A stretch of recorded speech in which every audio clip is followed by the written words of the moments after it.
Convoquée par la médiateur de la zone d'intérêt synergétique ZIC 27, la réunion a connu une forte mobilisation des autorités administratives, des populations riveraines et autres forces vives.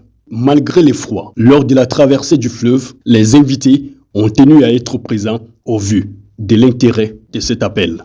Ainsi, la médiateur, lors des travaux, a pu présenter les objectifs de la zone qui incluent la préservation de la biodiversité et la gestion durable des ressources naturelles. Suite à la réunion de l'année dernière et les résultats qui ont été plus que probants, je voulais que les gens viennent ici pour leur montrer que le patrimoine camerounais était quelque chose vraiment de magnifique et qu'il fallait qu'on travaille tous ensemble. Il est vraiment capital de préserver cette biodiversité.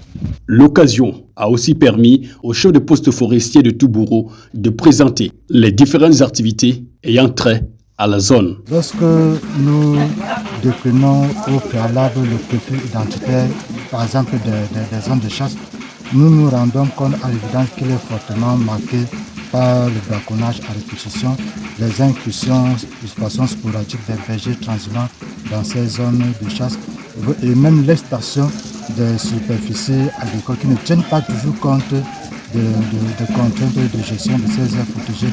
Donc je dois rappeler ici que ces aires protégées couvrent environ une superficie de 60% de l'arrondissement. Donc nous continuons à mettre beaucoup plus de l'accent sur la sensibilisation à l'éducation environnementale à répétition sans nous participer.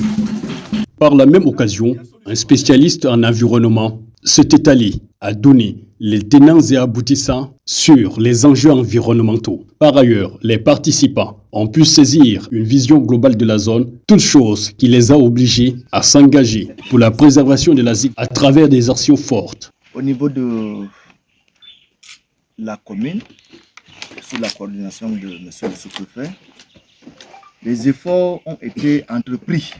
Il reste tout simplement d'inviter les chefs traditionnels et l'ensemble des participants à, une fois rentrés chez eux, à sensibiliser les autres membres de la population pour que nous soyons tous au même niveau d'information et que nous assurions la protection de ces ZIC-là de manière effective.